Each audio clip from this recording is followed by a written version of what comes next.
summertime, and the living is easy.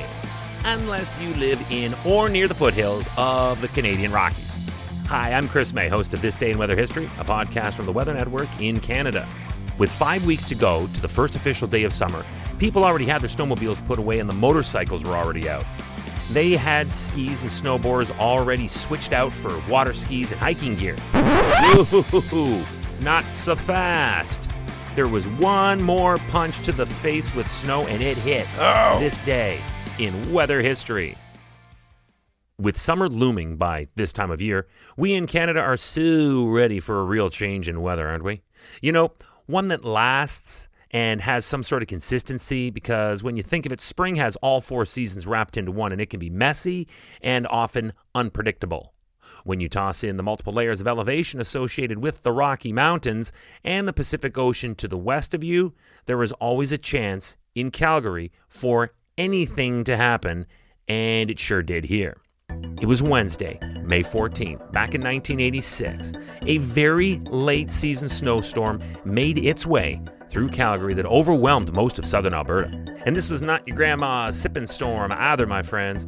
This was not friendly by any definition. This was so obnoxious, so impactful, that it would have been considered, quote, significant for even a snowstorm that would normally occur when this is supposed to happen in the winter months. Check this. The storm caused power lines to fall. There were power outages associated with that. Plus, the roads were a disaster with poor driving conditions. And on top of that, it closed the schools. Now, let me stop here for a moment. Hold on. Kids were the only ones loving this. They lucked out big time into a snow day at the end of spring. I never got that. And snow days are tough to justify at the worst of times in mighty Calgary, so this must have been something. Out of the airport, the Calgary International recorded 28 centimeters of snow. Oh man, that is basically a full foot of snow, and it happened on May 14th. And on that day, as a result, all flights were grounded, leaving many people stranded. This was January all over again.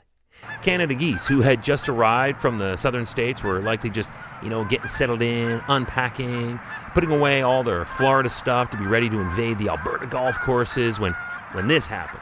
I can hear it now. What? Martha, what month is it? You see, I knew that it was too soon to come back. What'd I tell you? Let me look at the calendar here. May 14th. What the...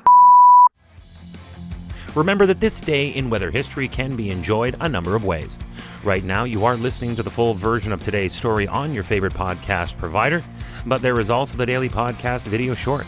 They are shot right here in my podcast recording studio, so you get that perspective, and oftentimes they will include visuals from that day's event, from when it happened, in weather history. So after listening to the full story, go check out the podcast video short on television or online anytime at theweathernetwork.com/weather history. Now back to those roads. The poor highway maintenance crews were in deep here, quite literally and figuratively. They were so not prepared for this style of snowstorm, understandably, and they needed help. There was no way they were equipped to keep up with the unrelenting snow. Winds were blasting with gusts that reached 70 kilometers per hour, which therefore took that foot of snow that was falling and blew it everywhere. So visibility was atrocious. It was an impossible situation, and most had already switched back to all-season or summer tires, so this was now completely out of hand. There were some motorists who could only just abandon their vehicles. They couldn't go anywhere. The tires just weren't working. And this was just now piling on to how impossible this mission already was for the crews.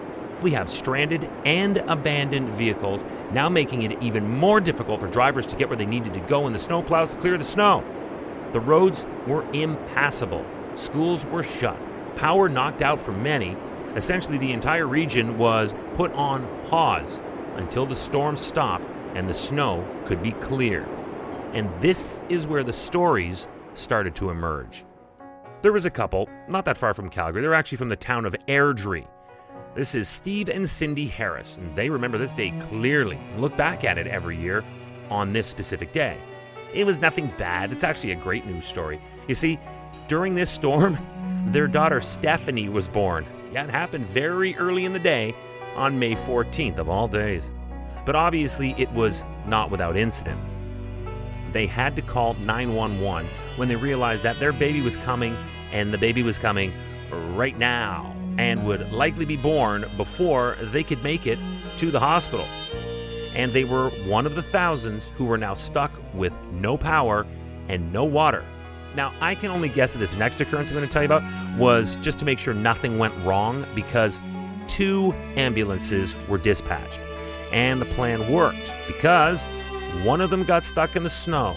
The other made it home and delivered the baby. Thank you to the first responders and the quick-thinking dispatchers who made this happen. Happy birthday, Stephanie, from all of us here at This Day in Weather History. Tomorrow is May 15th, and we are off to another major weather phenomenon. In the past few days, we have had tornadoes and what was likely a blizzard. So what's left? Oh yeah, a hurricane. Tomorrow we are talking about Hurricane Abel, where it formed, where it hit, and whose life it upended. Tomorrow on This Day in Weather History with me, your host, Chris May.